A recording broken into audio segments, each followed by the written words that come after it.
गांव बैणी मीरपुर में भाई दिनेश स्वर्ण पार्षद साहब गांव बैणी मीरपुर की प्रेस में पहुंच गए हैं। युवा साथी और नौजवान और बुजुर्ग मेरे चाचे ताऊ सभी को किसान मित्र हरियाणा की तरफ से राम राम।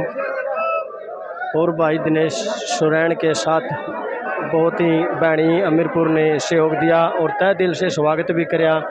और रास्ते में गली में आते थे माताएं मैंने जो अपने चाचे ताई थी उन्हें दूध भी पिलाया। भाई दिनेश स्वर्ण को स्वागत बहुत ही अच्छा कराया और मालाओं के साथ स्वागत करते हुए और बैणी अमीरपुर के लाडुओं सारा गांव लाडुओं से भाई दिनेश स्वर्ण ने तो लगा भाई में।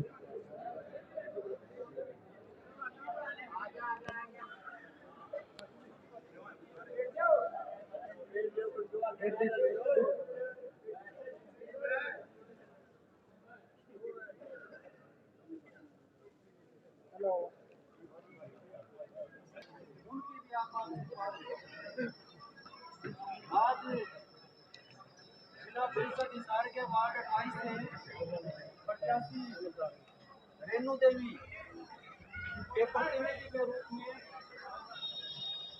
हमारे बीच में पहुंचे। मेरे अजीज मित्र मेरे भाई के समान भाई दिनेश स्वर्ण जी उनके साथ में आए हुए काफी गांव से गामड़ा से काफी गढ़ी है बदपुर बेड़ी और दूसरे अपने जो गांव है उड़ाना सभी गांव से आए हुए सभी आदरणीय बुजुर्गों और साथ में आए हुए मेरे युवा साथियों, आप सभी का गांव बैणी मीरपुर की इस पावन पवित्र धरती पर आप सभी का स्वागत है और आप सभी का बहुत बहुत अभिनंदन।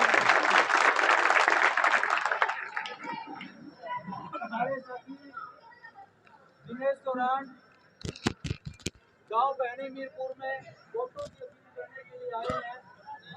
जिला परिषद का चुनाव चल रहा है। मैं आपसे दो बातें कहना चाहूंगा। जब भी कोई चुनाव आता है बहुत सारे आप जितने भी बैनर पोस्टर देखते हो सभी पर चार बातें कॉमन होती हैं। युवा है, शिक्षित है, ईमानदार है, चाहे अनपढ़ ही हो उसमें भी सबका यही होता है। लेकिन मैं आपको जो बताना चाहता हूँ, भाई दिनेश स्वर्ण और मैंने एक साथ 2010 से 15 के प्लान में साथ काम किया सरपंच के रूप में। मैं भी भाइयों को बता देना चाहता हूँ, एक सरपंच बैणी मीरपुर से जो काफी बार से आए हैं और दिनेश और हम एक प्लान में थे। तो मेरे गांव के जो युवा साथी यहाँ पे मौजूद हैं और बुजुर्ग जो हमारे हैं यहाँ पे वो शायद दिनेश को कम जानते होंगे। उनको मैं बताना चाहता हूँ, असलियत में जो योग्यता होनी चाहिए एक उम्मीदवार में, दिनेश भाई शिक्षित भी है और दिनेश भाई ईमानदार भी हैं। पूरी सरपंची के दौरान बड़ा ईमानदारी से काम इन्होंने किया था। इसके साथ साथ बड़े सुशील और सभ्य व्यक्ति हैं।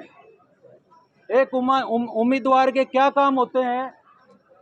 तहसील का काम है, कोर्ट का काम है, पुलिस का काम है, गांव के भाईचारे का काम है। सभी काम में बड़ी ईमानदारी और सभ्यता विनम्रता के साथ दिनेश भाई हमेशा अग्रणी रहते हैं। ये तो चुनाव की बात है, बीच में 5 साल वैसे भी जब ये सरपंच का कार्यकाल पूरा हो चुका था उसके बाद भी 5 साल तक लगातार लोगों की सेवा में लगे हुए हैं।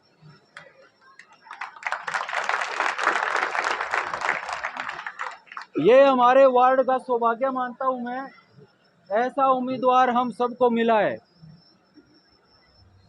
और मैं अपनी तरफ से मेरे गांव के युवा साथियों से, बुजुर्गों से, क्योंकि दिनेश भाई ने भी अपील करनी है वो अपने लिए करेंगे, मैं भी हाथ जोड़ के मेरे गांव के जितने भी हैं उनसे अपील करता हूं कि बड़े योग्य उम्मीदवार हैं और आप बड़ा तय दिल से किसी भी प्रकार के दबाव को छोड़ के, किसी भी प्रकार के प्रेशर में ना आके, चाहे वो रिश्तेदारी का है, चाहे किसी भी प्रकार का है, चाहे किसी प्रकार का लोभ लालच है, उस सब से दूर होके एक योग्य उम्मीदवार को चुने जो सारी योग्यताएं दिनेश भाई में हैं और ये एक प्रतिनिधि के रूप में आज हमारे बीच में हैं।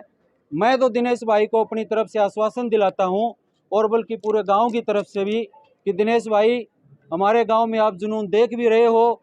आज से पहले कुछ और था, लेकिन आज के बाद देखना आपके गांव भैणी मीरपुर में लहर चलेगी।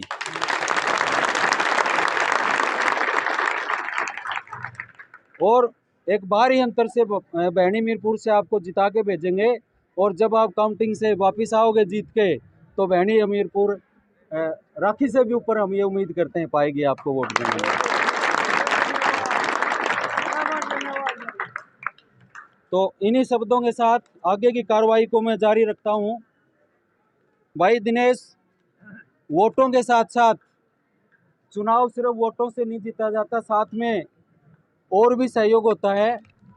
तो गांव भैणी मीरपुर तन मन धन से आपके साथ है। वोट तो हैं ही, हमारे कुछ युवा साथी मालाओं से भी आपका स्वागत करेंगे, और जो हमारे गांव की युवा कमेटी है, खेल समिति है 50-60, जिसमें बच्चे एक्टिव रहते हैं हमेशा, गांव का चाहे कोई भी कार्य हो, वो 1 क्विंटल लड्डुओं के साथ भाई दिनेश का स्वागत करेंगे, बांटेंगे। अब प्रदीप कुमार हैं, वो 11,000 रुपये की माला पहना के भाई का स्वागत करेंगे।